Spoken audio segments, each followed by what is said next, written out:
Hello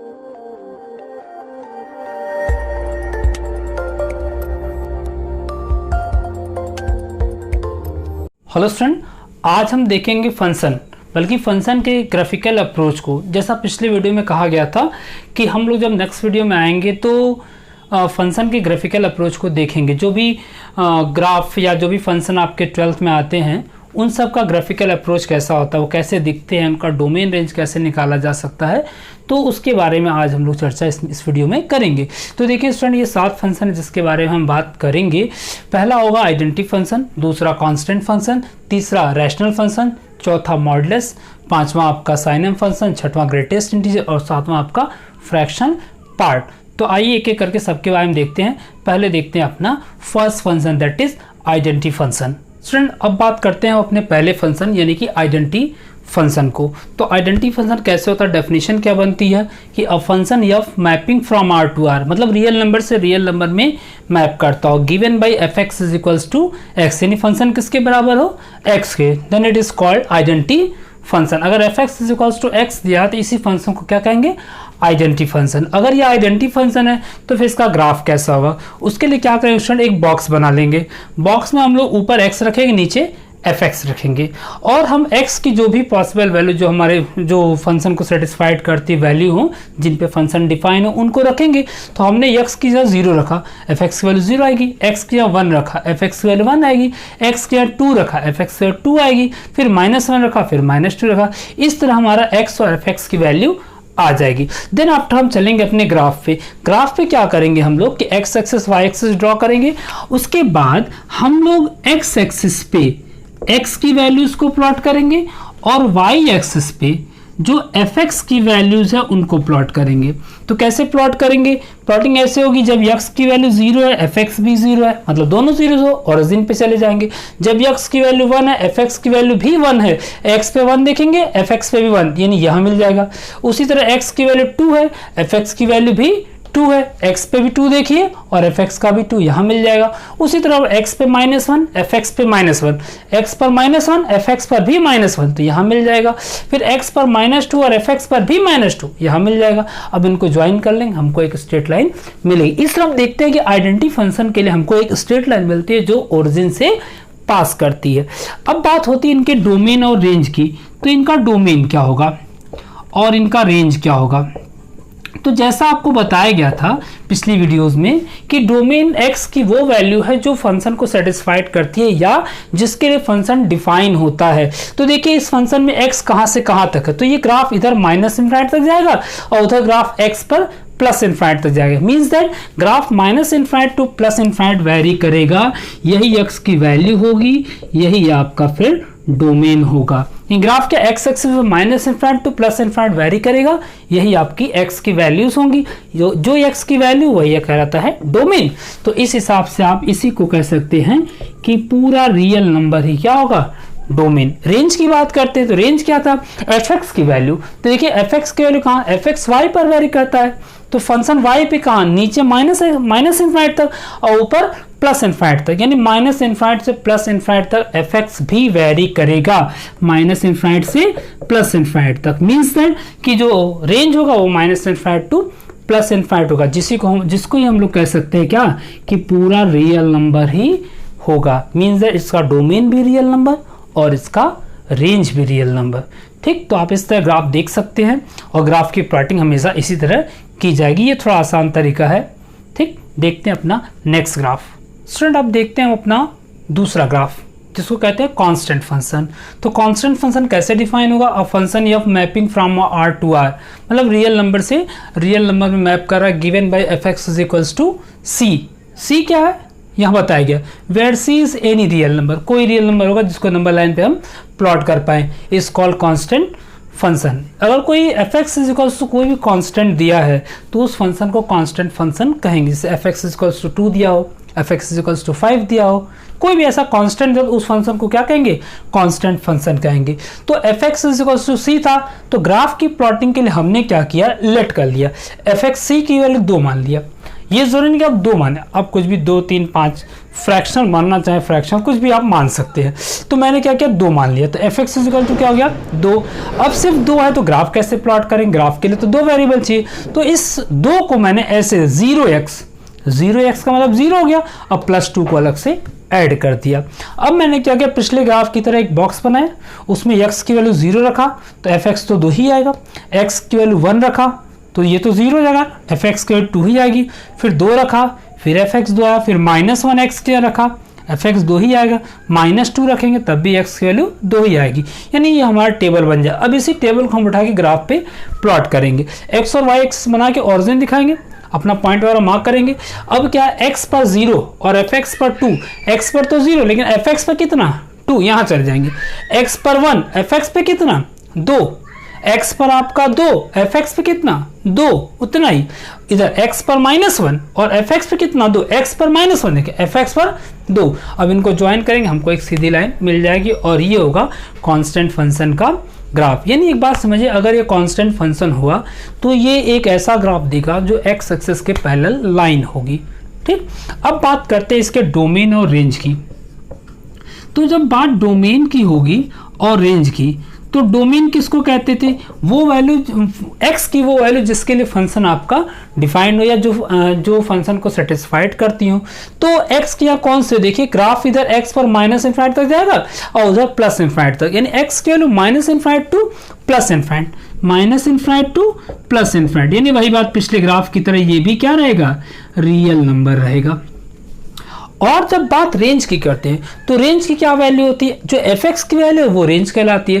तो देखिए यहाँ तो f(x) की वैल्यू हमेशा 2 ही आती है, यानी ये केवल 2 ही एक ऐसी वैल्यू होगी जो f(x) की वैल्यू होगी, यानी रेंज में केवल आपका क्या आएगा 2 सिंगल एलिमेंट आएगा 2, ये होगा आपका रेंज। तो इस तरह हम किसी भी कांस्टेंट फंक्शन का ग्राफ प्लॉट कर सकते हैं। आप चाहें कोशिश करें कि आप c की जगह 5 लेके ग्राफ को प्लॉट करके देखें ग्राफ कैसा बनता है और उसका डोमेन रेंज क्या आता है। ठीक, तो होप कि आपको समझ में आया होगा और इसको 5 पे प्लॉट करके जरूर देखिएगा। ठीक है स्टूडेंट, फिर देखते हैं अपना नेक्स्ट ग्राफ जिसको क्या कहते हैं रैशनल फंक्शन। रैशनल जैसा हमने पीछे भी 10th वगैरह में पढ़ा था कि रैशनल वो होता है जो p/q के फॉर्म में लिखा जा सके, तो वही डेफिनेशन फंक्शन के फॉर्म में बनाई जाएगी कि a function given by f(x) = px/qx, q does not equal to 0, वहाँ पे एक कंडीशन थी कि q डिनोमिनेटर 0 नहीं होना चाहिए, इज कॉल्ड रैशनल फंक्शन। लेकिन यहाँ थोड़ा कंडीशन हो जाता क्या, px और qx क्या होंगे पॉलिनोमियल्स होंगे, px and qx are polynomials. तो ऐसे बहुत सारे फंक्शन बन जाएंगे आप अगर देखें तो, जैसे कि एग्जांपल के तौर बताया तो x + 1/x² + 2 ये भी आपका है। ठीक, तो इसमें ऊपर भी पॉलिनोमियल नीचे पॉलिनोमियल, तो ये भी आपका रैशनल फंक्शन होगा। तो हमने ग्राफिकल अप्रोच के लिए एक फंक्शन ले लिया f(x) = 1/x, ये 12th में अक्सर देखा जाता है जिसको हम लोग रेसिप्रोकल फंक्शन भी कहते हैं। तो इसमें क्या करते हैं, यहाँ पे नोटिस कीजिए कि इस फंक्शन में x की वैल्यू 0 नहीं रखी जाएगी। अगर आप 0 रखेंगे तो ये नॉट डिफाइन हो जाएगा। उसके अलावा आपका जो मन चाहे पॉजिटिव नेगेटिव सब रखिए।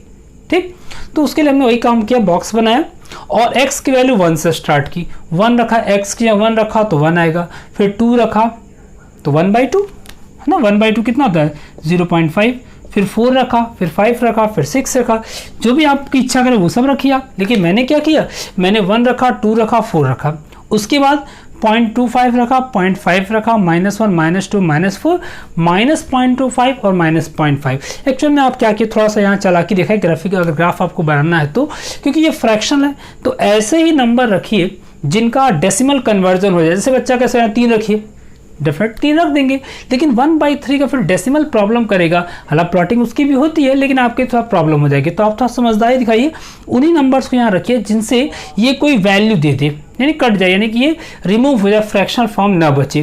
तो हमने ये वैल्यू रखी, करस्पॉन्डिंग वैल्यूज निकाले। अब इन वैल्यू को हम ग्राफ पे ले जाके प्लॉट करेंगे। ग्राफ पे देखिए, ग्राफ पे मैंने पहले से कुछ बना रखा है, x एक्सिस y एक्सिस और साथ ही साथ क्या रहेगा आपका ऑरिजिन। ठीक, देन आप देखिए जब x की वैल्यू 1 है तो f(x) भी आपका 1 है, x पर 1 देखिए और f(x) पर भी 1 देखिए, ये मिल जाएगा पॉइंट। फिर x पर आप 2 देखिए तो f(x) पे आधा आ जाता है, 0.5 आधा, तो x पर 2 देखिए और f(x) पे हाफ देखिए, ये हाफ होगा 1 का आधा, ये देखिए यहाँ कुछ मिल जाएगा। फिर x की वैल्यू 4 देखिए और f(x) पर कितना देखना है 0.25, x की वैल्यू 4 देखिए और एफ एक्स ऑफ 0.25 इसका भी आधा होगा, यानी इस तरह यहाँ मिल जाएगा। ठीक, जैसा मैंने पहले दो क्वेश्चन बताया था कि आप जो है इस पर x को प्लॉट करेंगे और इस पर आप एफ एक्स को प्लॉट करेंगे, तो पहले से चर्चा हो गई है। अब इसी तरह क्या करें, सबको प्लॉट कर डालेंगे। जैसे आप देखिए कोई पर्टिकुलर दिख, जैसे ही जब x की वैल्यू 0.5 होगी तो x की 0.5 कहाँ वैल्यू है, तो x पर 0.5 खोजिए, यहाँ होगा ना, तो एफ एक्स कितना है, एफ एक्स उस केस में 2 है, तो एफ एक्स इसके सामने चलते ऐसे ऐसे ऐसे ऐसे और ये 2 पे मिल जाता है ऐसे। तो इस तरह आप सारे पॉइंट को प्लॉट करके उनको ज्वाइन कर देंगे तो ये ग्राफ कुछ ऐसा बन जाएगा, ऐसे ऐसे, और ये ग्राफ इधर से ऐसे ऐसे बन जाएगा, अपोजिट क्वाड्रेंट में सिमेट्रिक आ जाएगा, इस तरह ग्राफ बन जाएगा। अब बात करेंगे इनके डोमेन और रेंज की। डोमेन क्या होगा और इसमें रेंज क्या होगा। अब समझिए डोमेन क्या था, डोमेन यक्स की वो वैल्यू थी जिससे फंक्शन डिफाइन हो। तो आप पहले फंक्शन से ही बात कर लीजिए ना, यक्स से यहाँ कौन सी वैल्यू नहीं रख सकते, तो यहाँ यक्स के सारे वैल्यूज रख सकते हैं। क्या नहीं रख सकते हैं, 0 नहीं रख सकते हैं, यानी सारे रियल नंबर्स तो रहेंगे लेकिन आपका 0 नहीं रहेगा। इसी बात को हम अपने ग्राफ से भी देख लेते हैं कि ग्राफ में क्या होगा, कि क्या ये सही है या नहीं है। इसको देखिए कि क्या ये सारे रियल नंबर होंगे x की वैल्यू और 0 नहीं होगा। एक्चुअली देखिए क्या होगा कि जब x की वैल्यू 0 कब होती है, जब फंक्शन x की वैल्यू 0 तब होगी जब फंक्शन आपका y एक्सिस को क्रॉस करेगा।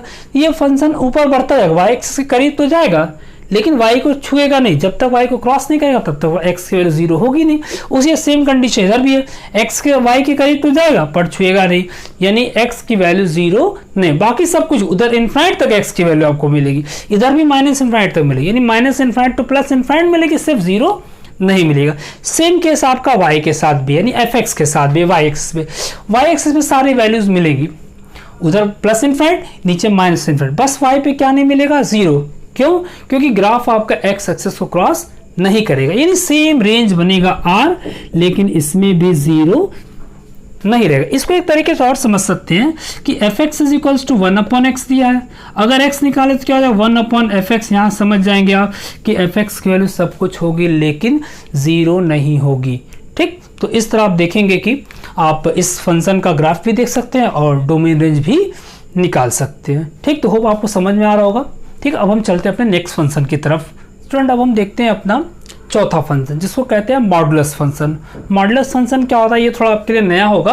देखिए क्या होता है, function F mapping from R to R, function F mapping from R to R given by F x is equals to mod x, दो सीधी पाई हैं, इज कॉल्ड मॉडुलस फंक्शन। इसको कहेंगे मॉडुलस फंक्शन। थोड़ा सा इसके बारे में जान लेते हैं होता क्या है। F x is equals to mod x तो दिया हमको, अगर हम एक्स की जगह कोई वैल्यू रखें, मान लो आप 2 रखते हो तो ये ऐसे रहे मॉड 2, इसकी वैल्यू 2 ही रहेगी। और अगर आपको x की जब -2 रखने को कह दिया जाए तो आप ऐसे रखेंगे, इसकी वैल्यू भी 2 ही आएगी। यानी ये क्या करेगा, ये सिर्फ वैल्यू को रिप्रेजेंट करेगा, साइन को नहीं। यानी अगर इसमें माइनस नंबर भी रखा जाएगा तो वो प्लस हो जाएगा। ठीक, इस जो मॉडुलस फंक्शन है इसका बेसिकली यही काम है कि माइनस को भी प्लस कर देता है।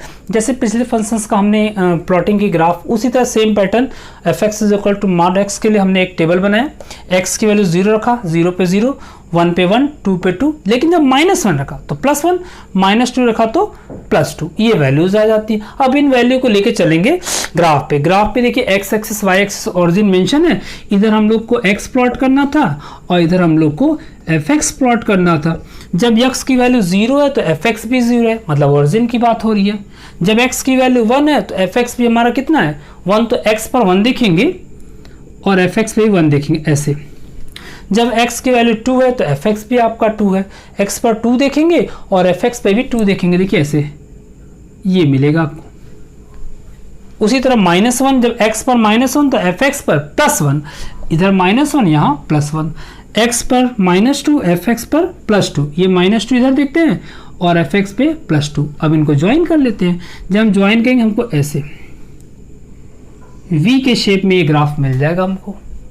ठीक है, V के शेप में ग्राफ मिलेगा, ये मॉडुलस फंक्शन हो जाता है। बात अगर हम करना चाहते हैं डोमेन और रेंज की, तो इसका डोमेन क्या है, देखिए जैसी बात की कि x की कौन सी वैल्यू इस फंक्शन से मिलेगी, तो इधर ग्राफ माइनस इन्फाइनाइट तक जाएगा, उधर ग्राफ प्लस इन्फाइनाइट तक जाएगा, यानी x की जो वैल्यू मिलेगी वो minus infinite two plus infinite मिलेगी, जिसको हम लोग क्या कर सकते हैं, पूरा रियल नंबर।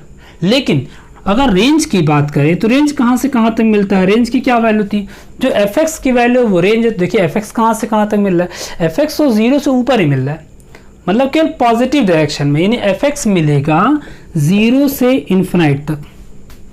अब यहाँ थोड़ा देखिएगा, इन्फिनाइट पे तो हमेशा ओपन इंटरवल लगता है, लेकिन 0 की वैल्यू इसमें आएगी, इसलिए 0 पे क्या लग जाएगा, क्लोज इंटरवल लग जाएगा। ये आपका रेंज हो जाएगा इस मॉडुलस फंक्शन का 0 टू इनफिनाइट। ये थोड़ा ब्रैकेट्स का ध्यान रखिएगा इंटरवल्स का, कि अगर 0 में आता है ये फिक्स तो 0 की तरफ क्लोज रहेगा, और इनफिनाइट पर हमेशा ओपन ही लगता है। ठीक, तो होप आप इसको प्लॉट करके देखें कॉपी पे, अगर आपको समझ में आता हो तो। ठीक, फिर हम देखते हैं अपने नेक्स्ट फंक्शन को।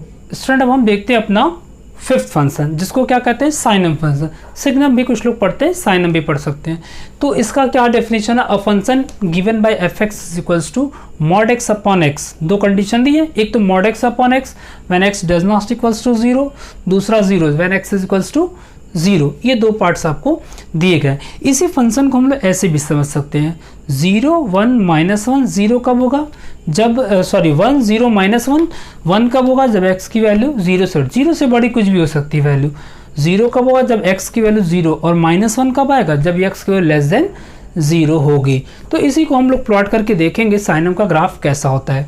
तो हमने क्या किया, पिछले ग्राफ्स की तरह एक बॉक्स बना लिया, उस बॉक्स में x की वैल्यूज रख दी। x की वैल्यू क्या रखी, 0 रखी। तो अब यहाँ x की वैल्यू 0 पे देखिए, क्या इससे समझते हैं कि अगर x की वैल्यू 0 है तो fx कितना आएगा, 0 आएगा। फिर जब x की वैल्यू 1 रखी, 1 क्या है, 1 0 से बड़ा है, तो 0 से बड़ा ये वाला यूज होगा, यानी fx कितना आएगा, 1 आएगा। फिर x की वैल्यू हम लोग 2 रखते हैं, 2 भी आपका 0 से बड़ा है, यही वाला इस्तेमाल होगा। फिर x की वैल्यू 3 रखते हैं, 3 भी आपका 0 से बड़ा, यानी इन सारी वैल्यूज़ पे fx की वैल्यू 1 ही आएगी। फिर हम चलते हैं नेगेटिव वैल्यू की। अगर x की -1 के बारे में क्या जानते हैं, ये 0 से छोटा है, तो 0 से छोटा के लिए आपका -1 आएगा। -2 रखेंगे तब भी -3 रखेंगे तब भी -1 ही आएगा। तो इस तरह आपको टेबल मिल जाएगा। अब इस टेबल को लेकर चलेंगे ग्राफ पे। जब x 0 है तो fx भी 0, जैसा पिछले ग्राफ में चर्चा हुई कि इधर हम लोग x को प्लॉट करेंगे और इस तरफ हम लोग fx को प्लॉट्स करेंगे। ठीक, तो जब x की वैल्यू 0 है तो fx भी आपका 0, यानी ओरिजिन। जब x की वैल्यू 1 है तो fx आपका 1, x पर 1 देखेंगे और fx पर भी 1 देखेंगे। जब x की वैल्यू 2 है तो fx फिर से 1 है, x पर 2 देखेंगे और fx पर 1 ही।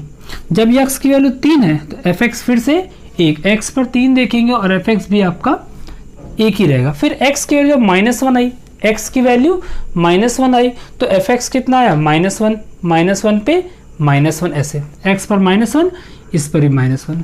फिर x की वैल्यू जब हमने -2 रखी तो fx हमारा -1 ही रह गया। फिर -3 रखी तो भी -1। तो ये ग्राफ हमारा ऐसे, इधर तो ऐसे चलेगा और इधर हमारा ग्राफ जो ऐसे चलेगा।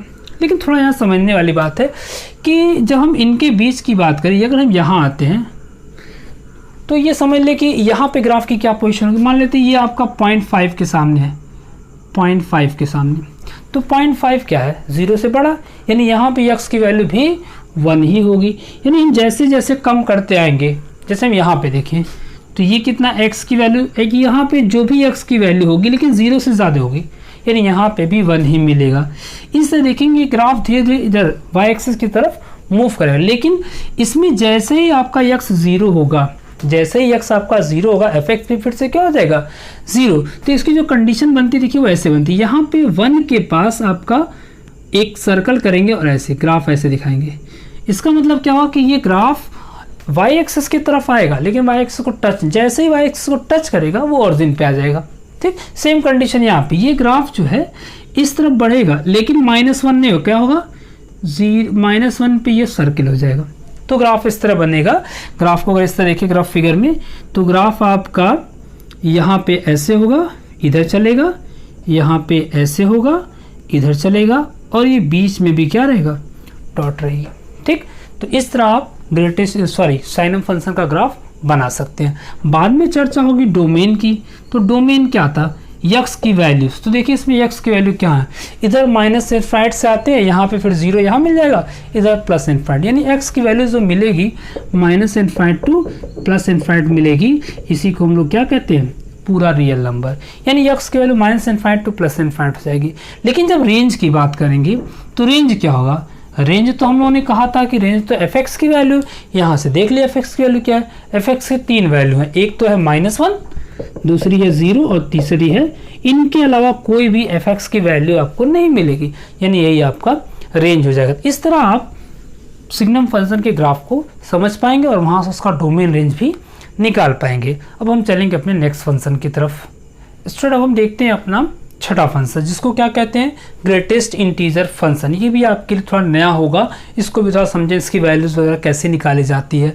तो कहा गया a function F mapping from R to R given by F x is equals to x, बड़े ब्रैकेट में एक्स लिखा हुआ है, इस कॉल्ड ग्रेटेस्ट इंटीजर फंक्शन। अगर बड़े ब्रैकेट में एक्स लिखा होगा तो इसको कहेंगे ग्रेटेस्ट इंटीजर फंक्शन। स्टूडेंट इसका स्मॉलेस्ट इंटीजर फंक्शन भी होता है, तो मैं सिर्फ आपको ग्रेटेस्ट इंटीजर का बता दे रहा हूँ ग्राफ को। आपसे उम्मीद करता हूँ कि आप बुक्स में देखें कि स्मॉलेस्ट इंटीजर के बारे में क्या दिया है और उसका ग्राफ प्लॉट करके आप देखें।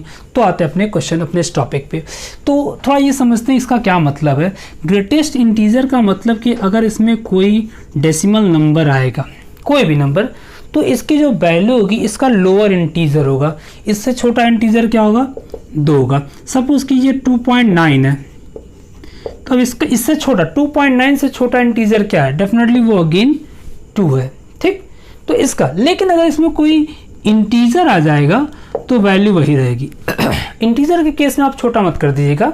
अगर कोई 1.5 आता है, इसका छोटा इंटीजर क्या हो जाएगा, सॉरी इसका छोटा इंटीजर क्या हो जाएगा, 1 हो जाएगा, ठीक। तो इस तरह आप क्या करेंगे कि जो वैल्यू अगर डेसिमल वैल्यू होगी तो अपने छोटे इंटीजर के फॉर्म में आएगी, इंटीजर होगा तो वही इंटीजर ही आंसर होगा। ये ग्रेटेस्ट इंटीजर की मेन वैल्यू है। इसका एक एग्जांपल मैं आपको और दूं, जैसे अगर मान लीजिए 0.75 दिया है, तो इसका छोटा इंटीजर क्या होगा, 0.75 से छोटा इंटीजर, तो डेफिनेटली वो क्या होता है, 0। इसकी वैल्यू क्या आएगी, 0 आएगी। इस तरह आप इसकी वैल्यू अगर जानते रहेंगे तभी आप इसके ग्राफिकल अप्रोच को जान पाएंगे। तो क्या करते हैं, हमने हमेशा की तरह एक बॉक्स बना लिया, x की वैल्यू 0 एक इंटीजर है तो 0 पे वैल्यू 0 ही आएगी। फिर हमने रखा 0.25, तो 0.25 का लोअर इंटीजर क्या है, खुद यही 0 बोला उसका लोअर इंटीजर। फिर 0.5 का लोअर इंटीजर, फिर 0.75 का लोअर इंटीजर, यानी 0.75 है तो इसकी वैल्यू क्या होगी, इसका लोअर इंटीजर, यानी कि वैल्यू हो जाएगी 0। फिर आप जैसे 1 रखेंगे तो जब 1 होगा तो 1 तो एक इंटीजर है, इसकी वैल्यू खुद इंटीजर ही रहेगी, तो 1 हो गया। फिर इसी तरह हमने 1.25 रखा, तो 1.25 का लोअर इंटीजर, 1.25 से लोअर में कौन इंटीजर है, खुद 1 ही आएगा। फिर 1.5 रखा, इसका भी देख लिया। फिर जैसे 2 रखते हैं, ये खुद क्या हो जाएगा, 2 हो जाएगा। इस तरह हमने कुछ पॉजिटिव वैल्यूज़ को रख के देखा। अब नेगेटिव पर जब जाते हैं, नेगेटिव हमने रखा -0.25, तो इससे छोटा इंटीजर क्या होगा। अब आपको थोड़ा ध्यान देना होगा कि इस तरह 0 है ओरिजिन पे, इधर आपका -1 -2 और इधर आपका 1 है और इधर आपका 2 है। तो आपने ये क्या रखा, -0.25 कहाँ मिलेगा, यहाँ कहीं मिलेगा। इससे छोटा इंटीजर कौन है, -1, यानी इसकी वैल्यू कितनी होगी, -1, इसलिए इसकी वैल्यू -1। फिर हमने रखा -0.5, कहाँ मिलेगा, ये भी यहाँ कहीं मिलेगा। इससे छोटा इंटीजर -1, यानी इसकी वैल्यू भी कितनी आएगी, -1। लेकिन जब -1 रखा तो -1 तो खुद इंटीजर है, उसकी वैल्यू -1 ही आएगी। फिर -1.5, -1.25, तो इससे लोअर इंटीजर देखिए ये मिलेगा कहाँ, ये आपको यहाँ कहीं मिलेगा। तो इससे छोटा इंटीजर क्या होगा, माइनस, यानी इसकी वैल्यू कितनी, -2, ये -2। सबकी वैल्यू इस तरह निकाल लीजिए। अब इन वैल्यूज को ले जाके हम ग्राफ पे प्लॉट करेंगे, देखिए कैसा ग्राफ बनता है। जब यह 0 है तो fx 0, मतलब ओरिजिन की बात हो रही है। फिर उसके बाद जब x की वैल्यू 0.25, अब देखिए 0.25 होगा का, मैं थोड़ा सा बड़ा बनाया था ग्राफ x एक्सिस। यहाँ देखिए, यहाँ आपका 0.5 हो सकता है और यहाँ आपका 0.25 हो सकता है। जब 0.25 है तो वैल्यू कितनी, 0 ही रहेगी। 0.5 पे वैल्यू कितनी, 0 ही रहेगी। यहाँ आपका 0.75 कहीं हो सकता है, 0.75, तो 0.75 पे कितनी वैल्यू, 0 ही रहेगी, यानी यहाँ पे भी यही। लेकिन जैसे ही वैल्यू यक्स हुई, ग्राफ कहाँ चला गया, यहाँ आ गया ऐसे।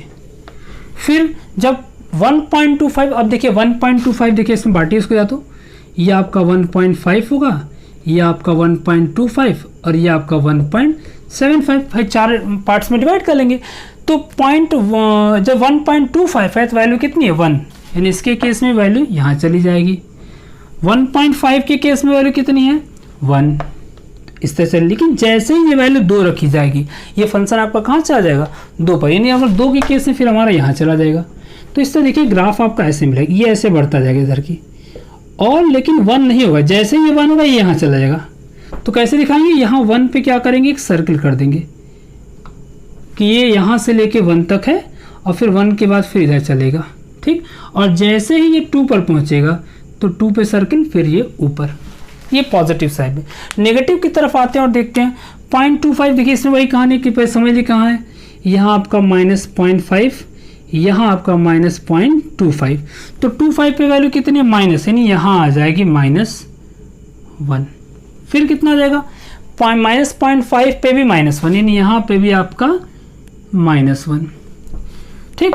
0.75 पे भी -1 और -1 पे भी -1, यानी ये ग्राफ जो है ऐसे चलेगा आपका, लेकिन यहाँ पे 0 मतलब सर्किल रहेगा। इस तरह का ग्राफ आपका बनेगा। अगर इसका एक रफ स्ट्रक्चर ग्राफ देख लें हम लोग तो थोड़ा आइडिया लग जाएगा ग्राफ कैसा होगा। ऐसे पहले ये यहाँ पे डॉट होगा, जहाँ 1 है वहाँ पे सर्किल, फिर इस तरह ये यहाँ से यहाँ तक चलेगा पूरा ग्राफ। लेकिन जब 2 आएगा तो ये ग्राफ यहाँ चला जाएगा, सॉरी 1 पे ये ग्राफ यहाँ चला जाएगा ऐसे, और ये यहाँ तक चलेगा, 2 के सामने इसका सर्किल, फिर ये ग्राफ यहाँ चला जाएगा ऐसे चलेगा, और जहाँ 3 होगा 3 के सामने इसका सर्किल। सर्किल का क्या मतलब कि वो वैल्यू छोड़नी है।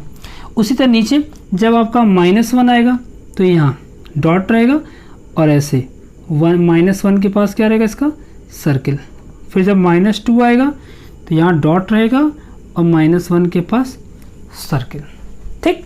तो इसको हम लोग स्टेप फंक्शन भी कहते हैं, सीढ़ी जैसा बन रहा है आपका, स्टेप फंक्शन भी कहते हैं। कुछ इसको सेलिंग फंक्शन भी कहते हैं, ये धीरे धीरे फंक्शन ऊपर की तरफ मूव कर रहा है। सेलिंग फंक्शन भी, सेलिंग मतलब छत, सेलिंग फंक्शन भी इसको कहते हैं। इस तरह आप ग्रेटेस्ट इंटीजर का ग्राफ बना लेंगे। अब बात करते हैं इसका डोमेन और रेंज क्या है। तो इसमें थोड़ा डोमेन रेंज में दिमाग लगाना होगा कि डोमेन क्या है और रेंज क्या है। देखिए डोमेन में कौन सी वैल्यू नहीं आ रही है, तो डोमेन में तो हम लोग सब लोग रख रहे हैं ना, 0 भी रख रहे हैं, डेसिमल्स भी रख रहे हैं, इंटीजर भी रख रहे हैं, नेगेटिव इंटीजर भी रख रहे हैं, पॉजिटिव इंटीजर भी, यानी सारी वैल्यूज आएंगे। डोमेन का मसला खत्म है, ये तो आपका रियल। लेकिन रेंज क्या होगा, जहाँ रेंज में देखिए कौन सी वैल्यू छोड़ी जा रही है उसको देखिए आप, कि रेंज में आपकी कौन सी वैल्यू नहीं आ रही है। आप नोटिस करें रेंज में केवल इंटीजर्स आ रहे हैं, रेंज में डेसिमल्स नहीं आ रहे हैं, है ना। तो इसमें पॉजिटिव इंटीजर भी आ रहे हैं, नेगेटिव इंटीजर भी आ रहे हैं और 0 भी आ रहे हैं।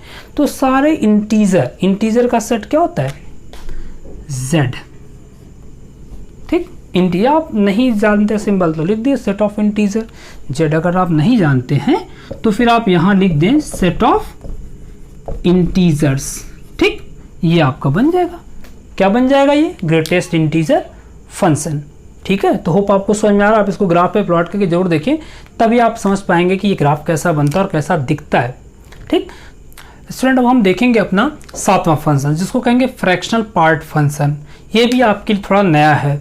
तो देखिए पहले डिफाइन कैसे होता है। A function of mapping from R to R given by fx is equals to, ऐसा सिंबल है ना, इसको कहेंगे ग्रेटेस्ट इंटीजर x। सिंबल देखें, ये सिंबल कुछ ऐसा है जो लेस देन और मोर देन का हम लोग साइन लगाते हैं उस तरह का है, ठीक। इसको कुछ किताबें ऐसे भी लिखती हैं, ये भी साइन ग्रेटेस्ट इंटीजर का कुछ जो माना जाता है। तो दोनों ही ठीक है। इसकी जो वैल्यू होती है वो इक्वल्स टू, देखिए x minus greatest integer x होती है, x minus greatest integer x भी होती है, ठीक। तो इस कॉल्ड फ्रैक्शनल पार्ट फंक्शन। अब थोड़ा इसके बारे में जानते हैं। जैसा इसका नाम है कि ये फ्रैक्शनल पार्ट को देगा, यानी अगर ये 1.5 होगा तो इसका, ये तो इंटीजर पार्ट है, ये इसका फ्रैक्शनल पार्ट है, इसको ये ऐसे देगा। इसको समझने का एक तरीका ये भी है कि जो हमने बताया कि इसकी जो वैल्यू है वो क्या है, x minus greatest integer x। अगर हम यहाँ पे 2.5 रखें तो हम यहाँ रखेंगे 2.5 माइनस ग्रेटेस्ट इंटीजर 2.5, 5, ये आपका 2.5 एज इट इज। अब ग्रेटेस्ट इंटीजर आप अभी पढ़े कि उसका लोअर इंटीजर यानी ये 2 हो जाएगा, तो इस तरह सब्ट्रैक्ट होके भी ये क्या आ जाएगा 0.5 आ जाएगा। तो इसका समझने का सबसे अच्छा शॉर्टकट आइडिया आपको बता देता हूं कि अगर फ्रैक्शनल पार्ट में कोई पॉजिटिव नंबर है तो उसका फ्रैक्शनल पार्ट सीधे आंसर होगा, लेकिन अगर कोई नेगेटिव नंबर है तो 1 में से उसका फ्रैक्शनल पार्ट घटा देंगे। मान लीजिए -1.25 है तो इसकी वैल्यू कितनी है, 1 में से इसका फ्रैक्शनल पॉइंट 0.25 सब्ट्रैक्ट कर देंगे, 0.75 इसका आंसर होगा। बाकी आप चाहे तो इस फार्मूले पे रख के निकाल सकते हैं। ठीक, तो पॉजिटिव के लिए क्या केस होगा, पॉजिटिव के लिए सीधे उसका फ्रैक्शनल पार्ट, और नेगेटिव के लिए क्या हो 1 माइनस फ्रैक्शनल पार्ट करके आंसर पता कर लेंगे। तो जब हम x की वैल्यू 0 रखेंगे, 0 में कोई फ्रैक्शनल पार्ट नहीं, आंसर 0। जब 0.25 रखेंगे तो 0.25 खुद फ्रैक्शनल पार्ट है, वही आंसर। 0.5 रखेंगे, ये खुद फ्रैक्शनल पार्ट है, आंसर वही। 0.75 रखेंगे, वही आंसर। 1 रखेंगे तो यहाँ 1 का कोई भी फ्रैक्शनल पार्ट नहीं होगा, इसकी वैल्यू क्या हो जाएगी 0। 1 में तो कोई फ्रैक्शनल पार्ट है नहीं, इसकी वैल्यू क्या रहेगी 0 रहेगी। इसी तरह आगे कंटिन्यू करेंगे। आगे हमने क्या किया कि अब 1.5 लिया, 1.25 लिया तो इसका फ्रैक्शनल पार्ट 0.25, 1.5 लिया इसका फ्रैक्शनल पार्ट 0.5, 1.75 लिया इसका फ्रैक्शनल पार्ट केवल 0.75।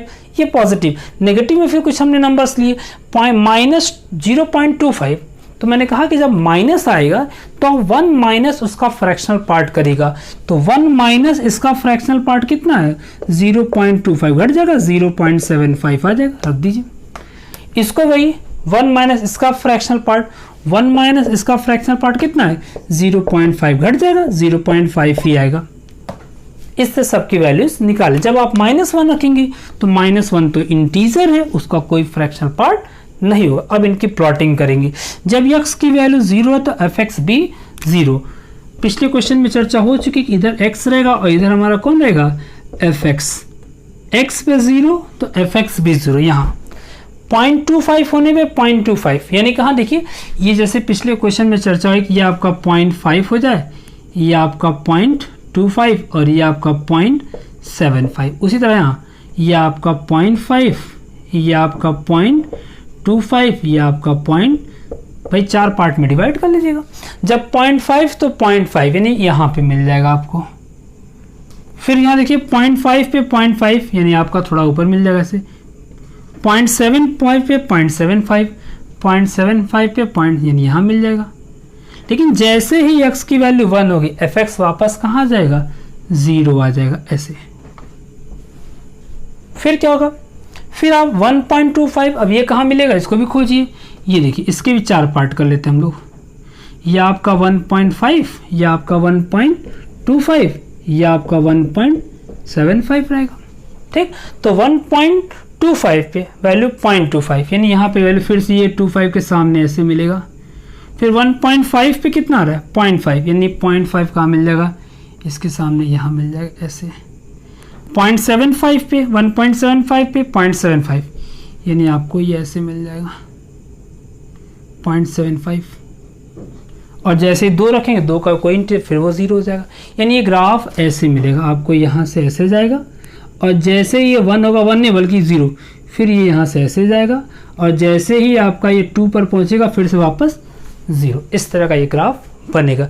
नेगेटिव का भी वही सेंस है कि -0.25। अब देखिए यहाँ वही करते हैं, -0.5 ये आपका -0.25 और यहाँ आपका -0.75। तो 0.25 पे ये 75 चल जाते हैं, नहीं इस केस में इसकी वैल्यू यहाँ मिल जाएगी हमको ऐसे। ठीक, फिर आपका 0.5 के केस में 0.5 यानी ये यहाँ मिल जाएगा हमको। फिर उसका 0.75 के केस में ये आपका यहाँ मिल जाएगा। फिर 1 के केस में आपका ये 0 यानी ये भी आपका ग्राफ जो है कुछ ऐसे मिलेगा इस तरह, यहाँ पे आपका सर्कल रहेगा। ठीक, तो रफली देखें तो ये ग्राफ ऐसे मिलता है। आप इसको ग्राफ को प्लॉट करके देखिएगा अच्छे से। ये यहाँ पे 1 होगा, यहाँ पे आपका -1। ये आपका ग्राफ 1 2, ये 1 से चलेगा ऐसे 0 तक, फिर 0 नीचे, फिर यहाँ से आएगा फिर आपका ये 2 तक, इधर आपका -1 -2, -1 से चलेगा ऐसे यहाँ पे, फिर यहाँ से चलेगा ऐसे, यानी ये चीज़ के सामने आएगी ऐसे। इस तरह के ग्राफ मिलेंगे आपको। किस में मिलेगा ये? फ्रैक्शनल पार्ट में। अब बात कर लेते हैं डोमेन और रेंज की। तो डोमेन कौन है? x की वैल्यू, और रेंज कौन है? fx की वैल्यू। तो देखिए यहाँ पे x की कौन कौन सी पॉसिबल वैल्यूज है, आप इसको देख लीजिए ना। सारे पॉजिटिव नंबर है, इंटीजर भी है, फ्रैक्शन भी है, यानी सभी इंटीजर इसमें आ जाते हैं, सारे नंबर्स हैं x में। इसके ग्राफ के अकॉर्डिंग देखिए तो x आपका इधर भी चलेगा -∞, उधर चलेगा +∞, यानी पूरा रियल नंबर रहेगा, जिसको हम लोग -∞ टू +∞ भी कर सकते हैं। लेकिन जब इसकी बात करते हैं रेंज इसका कितना, देखिए अगर आप नोटिस कर पाएँ तो ये रेंज यहाँ से लेके यहीं तक वैरी करता है, 0 से लेके 1 तक, 0 से लेके 1 तक। अब देखिए यानी 0 to 1 रहेगा, 0,1 के। अब नोटिस कीजिए यहाँ तो fx की वैल्यू 0 आई है, मतलब इस पर क्लोज इंटरवल रहेगा, लेकिन 1 देखिए नहीं आ रही। जैसे ही 0.5 हो रहा है, 0.5 का फिर से 0, यानी 1 नहीं, 1 के करीब पहुँचेंगे, यानी 1 पे क्या होगा? ओपन इंटरवल होगा। इस तरह आप फ्रैक्शनल पार्ट का ग्राफ भी प्लॉट कर सकते हैं, उसका डोमेन रेंज बाय ग्राफ निकाल सकते हैं। ग्राफ की प्रॉपर्टी से और भी मतलब फंक्शन की प्रॉपर्टीज़ बताई जा सकती हैं, लेकिन फिलहाल हम लोग केवल फंक्शन, उनके टाइप्स या उनके डोमेन रेंज के बारे में पढ़ रहे थे, तो मैंने इतना ही आपसे डिस्कस किया। उम्मीद करता हूँ कि आप ये सातों फंक्शन जो है समझ पाए होंगे। अगर कोई दिक्कत है तो आप व्हाट्सअप करिए, बताइए मुझको कि क्या समस्या है। ठीक, अगर वीडियो आपको अच्छा लगे तो वीडियो को लाइक करिए, अगर चैनल पर नए हैं तो प्लीज़ चैनल को सब्सक्राइब करें। Thank you for watching.